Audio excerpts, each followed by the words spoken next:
저는 지난주 마가복음의 마음밭 비유 중 길가처럼 딱딱하게 굳어진 마음밭에 대해서 이야기를 했습니다. 오늘은 그 두 번째 밭인 바로 돌짝밭에 대해서, 돌밭에 뿌려진 씨에 대해서 이야기하려 합니다. 먼저 마가복음 4장 5절과 6절을 제가 한번 읽어 보겠습니다. 덜어는 흙이 얕은 돌밭에 떨어짐에 흙이 깊지 아니하므로 곧 싹이 나오나 해가 돋은 후에 타서 뿌리가 없으므로 말랐고. 농부가 수고하며 씨앗을 뿌렸죠. 그런데 그 중에 어떤 씨앗이 그 밭의 한 부분에 한 땅에 떨어졌습니다. 그냥 보기에는 그 밭은 아무런 문제가 없었어요. 옥토나 다를 바 없는 그런 땅이었습니다. 당연히 농부는요, 그 밭에 떨어진 씨앗이 잘 뿌리를 내리고 그리고 싹을 틔워서 그리고 좋은 열매를 거두게 될 것이라 그렇게 기대했습니다. 그런데 이게 무슨 일일까요? 싹이 트길래 잘 자랄 줄 알았던 그 씨앗은 갑자기 말라서 죽어버리게 됩니다.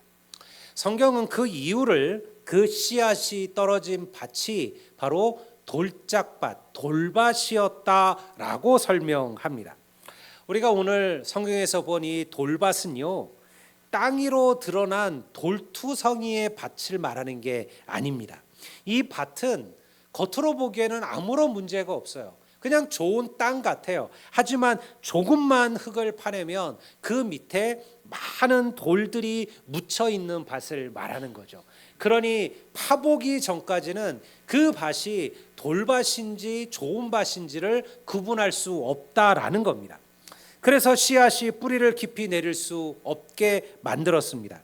뿌리가 깊지 않다라는 것은요, 물을 쉽게 얻지 못한다라는 것을 말하는 것이죠.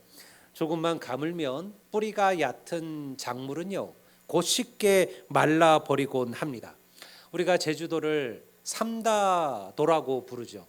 왜 삼다도예요? 뭐가 많아서? 여자가 많고 바람이 많고 돌이 많다. 삼다도라 그렇게 부르죠.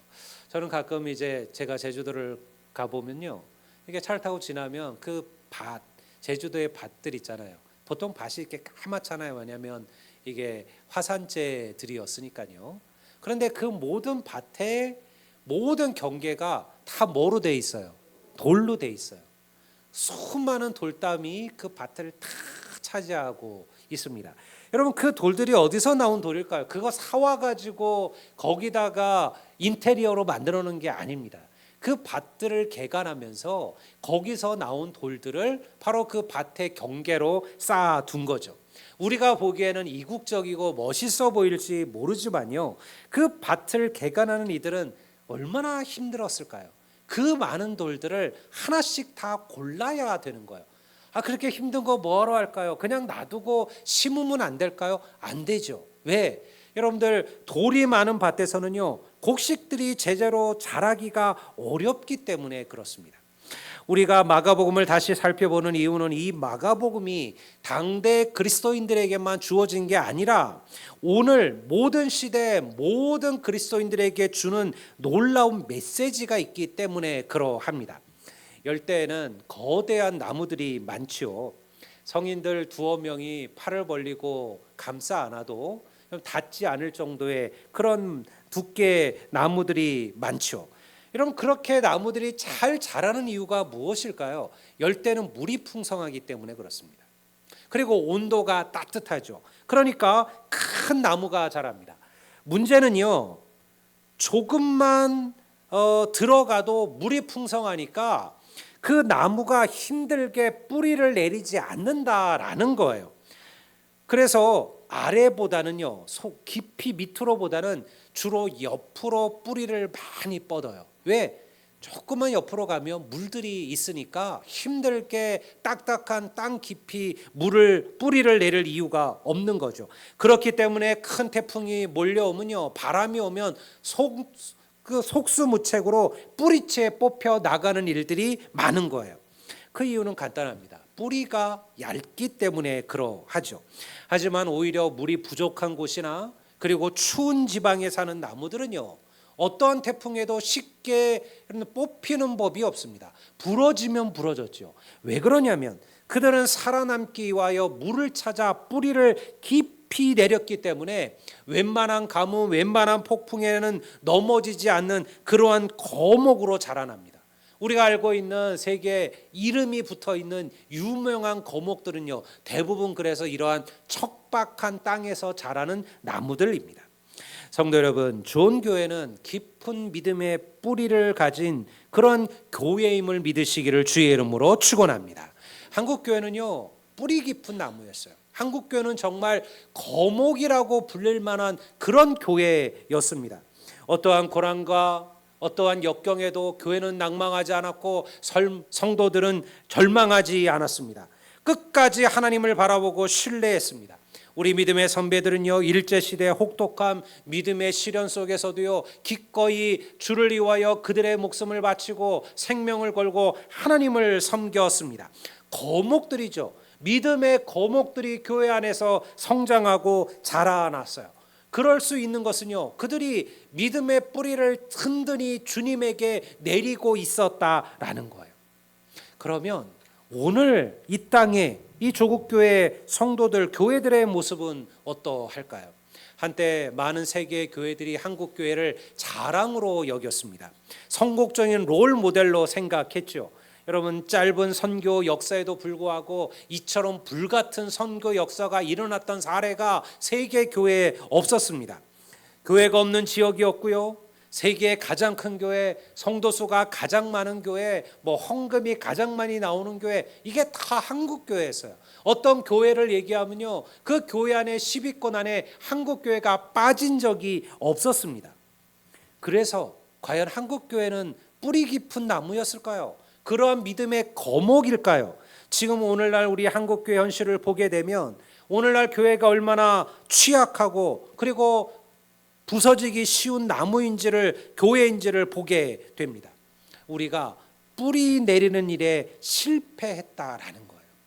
우리는 그 풍성하게 맺힌 그 열매를 따먹기에만 급급했어요. 우리의 믿음의 선배들이 목숨 걸고 심었던 그 씨앗들이, 여러분, 그 어려운 그 길들을, 그 땅들을 뚫고 뿌리를 내리고 자라났던 그 열매들을 오늘 우리가 거둔 거예요. 하지만 오늘 우리는 또 다른 씨앗을 내리는 일들을 하고 있느냐? 그렇지 못하다라는 겁니다. 여러분, 지금 우리에게 보여있는 이 열매들이 앞으로도 한국교회 열매라고 착각하시면 안 됩니다. 오늘 한국교회 교육세대들이, 젊은이들이 사라집니다. 청년들이 없습니다. 예수 믿는 그리스도인들의 수는요, 고작 13%에 불과합니다. 교회 와도 청년들을 찾아볼 수가 없어요. 여러분, 옛날에는 교회 다니는 사람들을, 안 다니는 사람들이 비난하던 말이 보통 뭐였어요? 교회당은 무슨 당이다? 연애당이다. 저것들 교회 연애하러 다닌다. 실제로 교회 안에서 다 짝을 만났어요. 교회 안에서 청년들이 아내를 만나고 남편을 만나고 데이트를 하고 연인이 되고 그리고 가정을 꾸몄죠. 근데 오늘날 교회가 그러기가 어렵습니다. 청년들이 없거든요. 만나기가 어려운 거예요. 그게 현실이 되어져 버렸습니다. 우리가 뿌리는 내리는 일을 하지 않고 거두는 일만 하고 있는 것이죠. 여러분, 말씀은, 기도는, 예배는 믿음의 뿌리를 내리는 일임을 믿습니다. 이런 거 없이, 이러한 일에 여러분들 우리의 힘을 다함이 없이 절대 믿음의 뿌리는 자라나는 법이 없어요. 믿음은 저절로 성장하는 것이 아닙니다.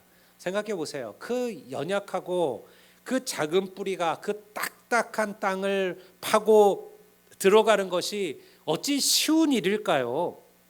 하지만 그러한 고난, 그러한 연단을 이겨내지 못하면 그 씨앗은 자랄 수가 없다라는 것이죠. 예수님께서는요, 이 마음밭 비유를 제자들에게 다시 설명해 줍니다. 그런 비유가 많지 않아요. 주님께서 비유로만 말씀하시고 끝나셨지, 이 비유가 무슨 뜻이다, 이 비유는 뭘 얘기하는 것이다, 이 비유에서 나오는 누구는 누구다, 이렇게 설명한 것이 극히 드물어요. 근데 마음밭의 비유는요, 주님께서 설명해 주셨습니다. 우리가 마가복음 4장 16절 17절을 다시 한번 볼까요? 우리 오늘 다 같이 한번 읽어보겠습니다. 읽겠습니다.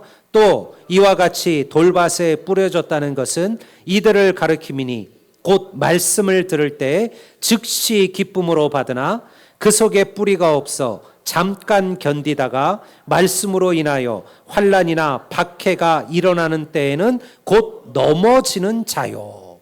이게 주님께서 말씀하신 돌짝밭의 비유의 해석입니다.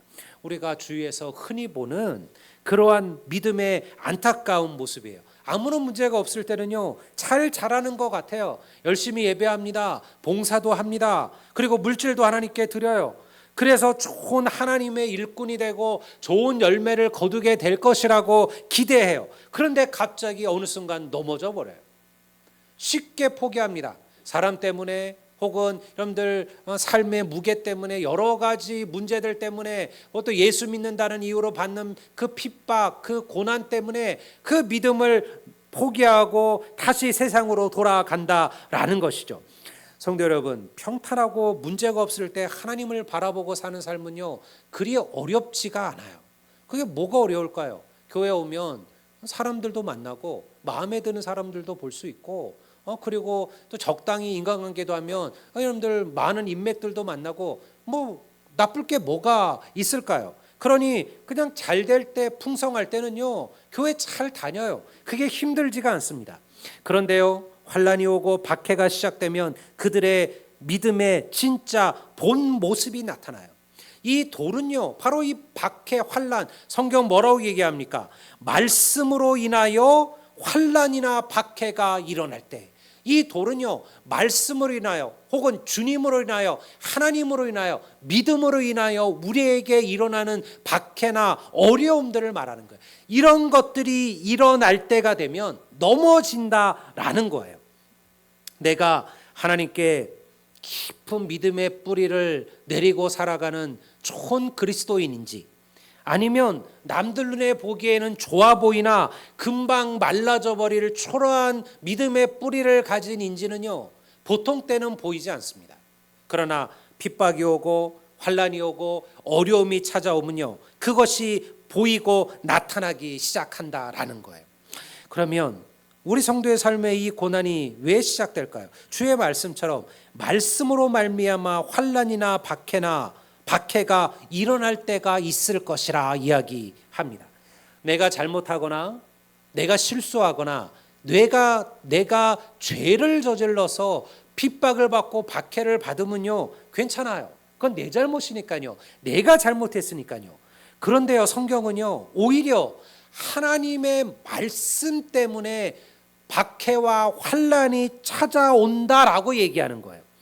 성도의 환난은요, 죄로 인해서만 오는 게 아니에요. 물론 우리가 죄를 지면 하나님 우리를 돌이키시고, 그리고 우리를 경계하시고 다시 회복시키기 위하여 때로 우리에게 고난을 주시고 환난을 주실 때가 있어요. 여러분, 우리가 우리의 인생을 돌아보면서 내 삶에 뜻하지 않은 고난들, 내 삶에 뜻하지 않은 환난들이 찾아올 때요, 돌아보셔야 돼요. 하나님, 내가 혹시 하나님을 떠나고 하나님 없이 살았고 하나님 잊어버리고 살았던 것은 아닙니까? 그런 나를 하나님께서 사랑하셔서 고난을 주시는 거예요. 이게 성경의 말씀이죠. 너희는 사생자가 아니라 너희들은 내 아들이라.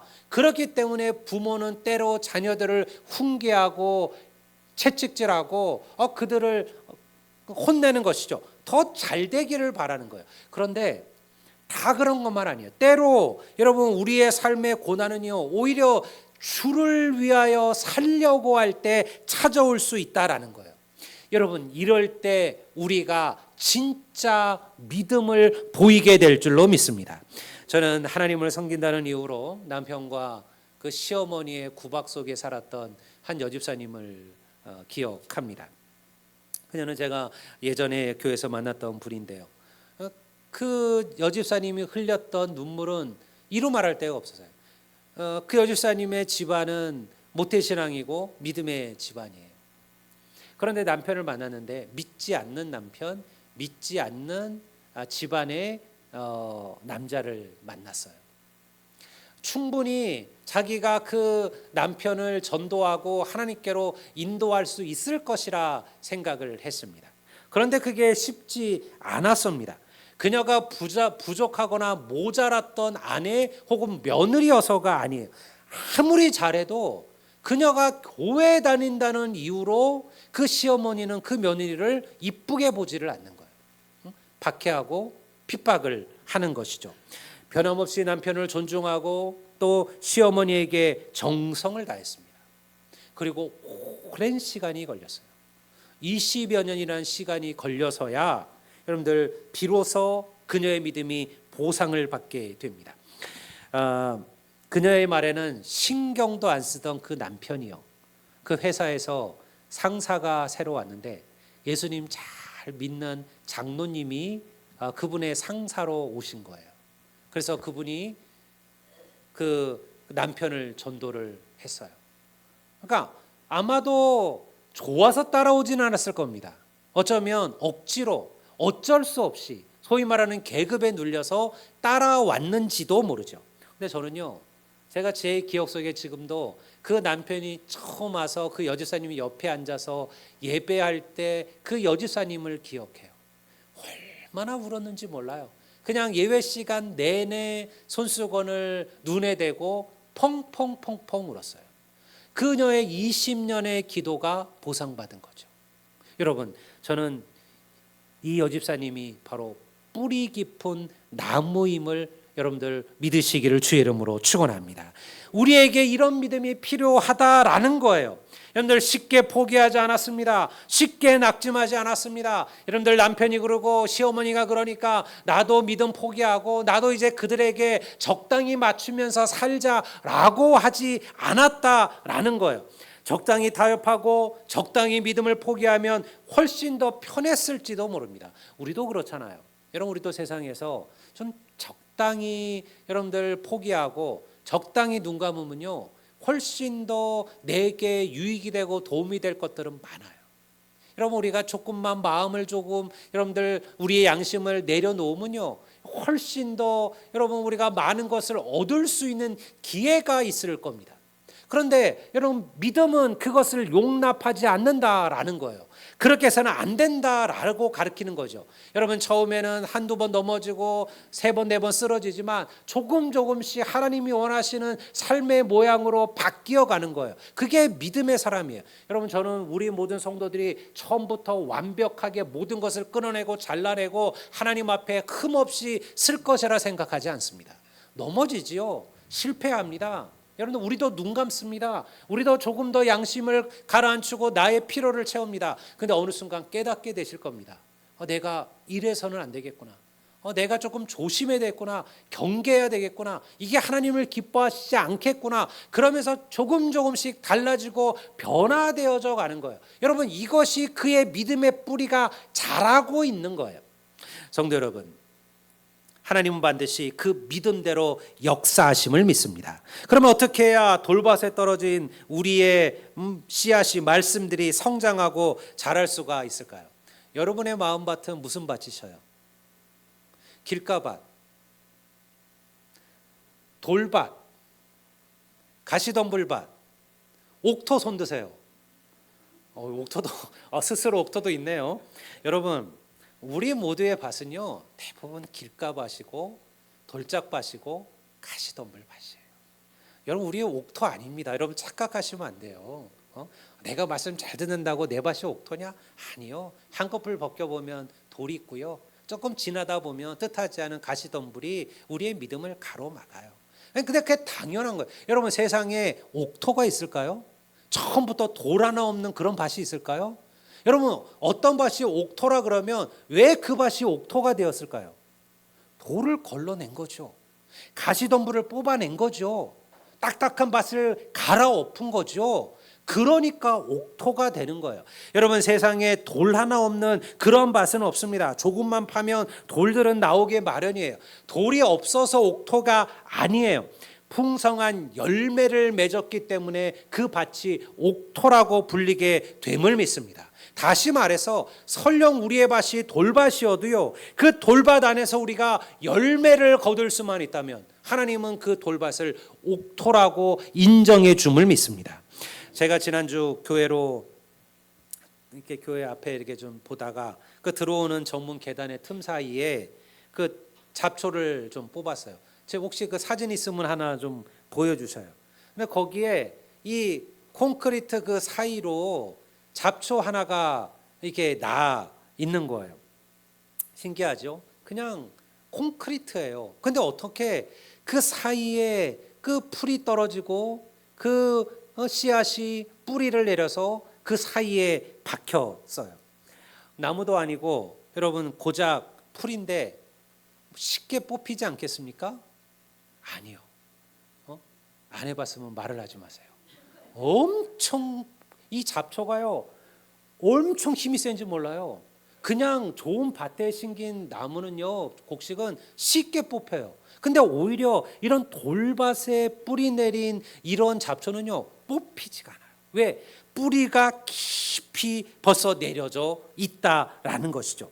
여러분, 우리는 간혹 거대한 바위 위에서 자라는 그런 나무를 볼 때가 있습니다. 아마 그런 영상, 그러한 사진들이 많아요. 보면요, 거대한 바위에 그 작은 바위에 그 작은 틈 사이에 흙이 있었고 그 사이에 나무가 씨앗이 떨어져서 나무가 자랐어요.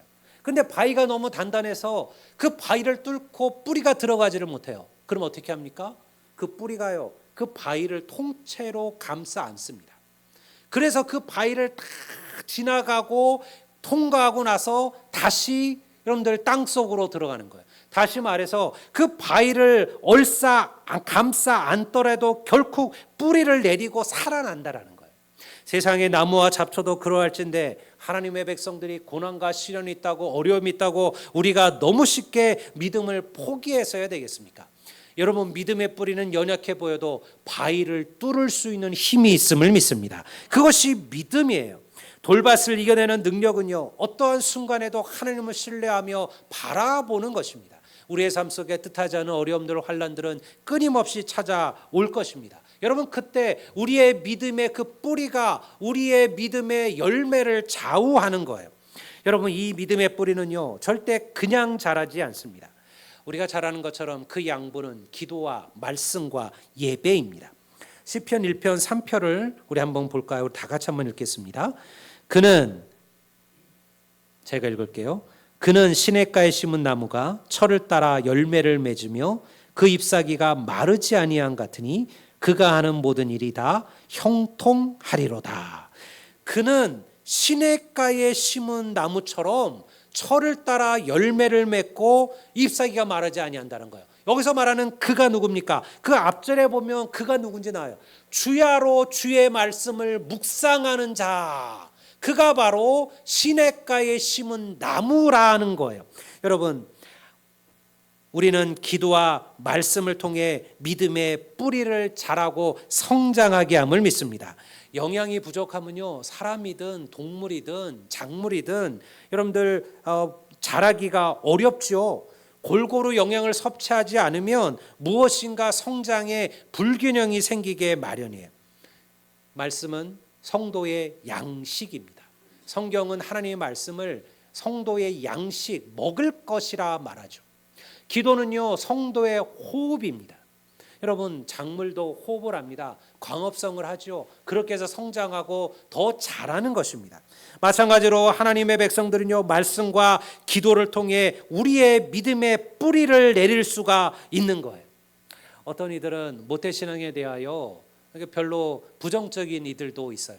또 스스로도 부정적인 이들이 있어요. 모태신앙들 가운데 자기를 소개하라 그러면 저는 모태신앙입니다. 저는 모태신앙이라지만 기도도 못해, 전도도 못해, 봉사도 못해, 모태신앙이고, 또 어떤 이들은 저는 그냥 못된 신앙입니다. 이게 모태는 모태인데 제가 내 믿음을 보면 참 못된 신앙이 같습니다. 여러분, 그렇게 생각하지 마세요. 저도 모태신앙이에요. 근데 제가 모태신앙으로서 저를 보면서 느끼는 게 뭐냐면요, 모태신앙은요, 최소한 쉽게 흔들리지 않는다라는 거예요. 삶에 누구처럼 중간에 어떤 특별한 경험, 어떤 하나님의 특별한 체험, 신비적인 경험을 통해서 불같은 하나님의 사람들이 있죠. 그 하나님의 큰 은혜입니다. 그들처럼 모태신앙이 되지 않는다고 해서 여러분, 그들이 부족한 게 아닙니다. 여러분, 평생 동안 그는 말씀을 듣고 말씀을 먹었어요. 그리고 그 말씀이 그가 흔들리고 그가 여러분들 넘어지려고 할 때마다 그 말씀이 그를 다시 일으켜 세움을 믿으시기를 바랍니다. 그러니 주의 말씀을 읽고 듣고 묵상하는 것은요, 너무너무 중요한 일입니다. 여러분, 바로 그것이 우리의 믿음의 뿌리를 강하고 단단하게 만들어 줄 것임을 믿습니다. 성도 여러분, 성경 파노라마에 잘 참여하십시오. 때로는 듣다 보면 어려운 것도 있죠. 이해 안 되는 부분도 있을 겁니다. 계속 듣는 거예요. 성경은요, 평생 동안 배우는 겁니다. 목회자들도 평생 동안 말씀을 배우고 또 배워요. 수없이 읽고 또 읽습니다. 여러분들, 그래도 항상 새롭기 때문에 그러합니다. 여러분, 이제 수요 예배 때 저희들이 어성경이 보이네, 또 우리 성경 공부를 말씀을 같이 나누려고 합니다. 여러분, 그 말씀이 우리를 진리의 길로 인도할 거예요. 금요 기도에 참여하십시오. 여러분, 그 기도가 여러분들의 믿음의 뿌리를 단단하게 만들어 줄 줄로 믿습니다. 여러분, 믿음을 시작하셨습니까? 하나님께 예배하는 것이 기쁘고 주의 말씀을 배우는 것이 행복하다면 참으로 잘 하신 거예요. 아까 우리 제자양육반들이 찬양을 했는데요. 여러분, 제가 하는 얘기가 아니에요. 우리 그 분들에게 물어보세요. 제자 양육반이 어떠하냐? 우리가 2시간 동안 말씀을 나눕니다. 우리가 사실은 주일 오전 예배, 여러분, 이 목사님 담임 목사 설교 25분도 지겨워하고 힘들어하는 분들도 있잖아요. 시간만 가는 줄, 시간이 언제 가는 분들도 있잖아요. 근데 여러분들, 그 2시간이 정말 금방 흘러가요. 금방 흘러가요. 2시간이 너무너무 짧게 지나갑니다. 서로의 이야기들을 나눕니다. 서로의 고민들을 함께 도와줍니다. 여러분들, 자기가 해결했던 방법들을 이야기합니다. 제가 답을 얘기하는 게 아니에요. 여러분, 우리가 서로가 각자가 느꼈던 아픔과 고민들을 어떤 분들은 어떻게 그 어려움들을 극복하고 이겨냈는지를 나눌 수가 있습니다. 그래서 우리가 믿음으로 자라고 성장하고 더 좋은 믿음의 뿌리를 내려가는 것이죠. 여러분, 이런 일에 적극적으로 참여하셔야만 합니다. 혹은 나의 믿음이 정체되고 멈춰버렸다고 느끼고 계신가요? 아마도 예수 믿은 지 10년, 15년 돼가면요, 이러한 어떠한 느낌을 경험하시게 될 거예요. 뭔가 뜨겁지도 않고, 처음에 내가 주님의 앞에 나올 때 정말 갈망하고 열망하고 새롭고 기대되고 소망했던 그런 시간들이 어느 순간 하나의 형식이 되고 습관이 되어버려요. 정말 주님 앞에 나오기가 기쁘고 행복하고 말씀이 꿀처럼 달고 그 말씀이 내 마음을 찌르고 나로 하여금 더 나은 믿음의 삶을 살도록 나를 계속해서 끌고 가기보다는 그저 습관처럼 교회를 나오고 하나의 어떠한 종교 의식을 행하는 것으로 우리 자신이 나를 느낄 때가 있을 겁니다. 여러분, 방법이 뭘까요? 다른 길이 있을까요? 없습니다. 여러분, 다시 예배로, 말씀으로, 기도로 돌아가셔야 될 줄로 믿습니다. 다른 방법은 없습니다. 왕도는 없습니다. 지름길도 없습니다. 다시 말씀을 피십시오. 다시 말씀을 붙드십시오. 다시 하나님 앞에 무릎을 꿇으십시오. 그리고 주님 앞에, 하나님 앞에 통회하며 기도하며 나아가십시오. 예배를 통해 하나님께서 나를 새롭게 해달라고 간구하십시오. 하나님은 반드시 다시 우리의 멈춰진 믿음의 뿌리를 뻗게 할 줄로 믿습니다. 저는 우리의 선한열매교회가 이런 믿음의 거목들이 자라는 숲이 되기를 소망합니다. 어디에 가든 풍성한 열매를 베푸는 나무들이 되기를 바라요. 여러분, 우리 모두는 다 작은 씨앗들이었어요. 극히 작은 씨앗이었습니다. 하지만 세상을 덮을 믿음의 거목들이 될 겁니다. 그래서 여러분의 믿음의 그늘 속에 많은 이들이 쉼을 얻게 되는 놀라운 은혜가 넘치게 되기를 주의 이름으로 축원합니다. 다 같이 자리에서 일어나시기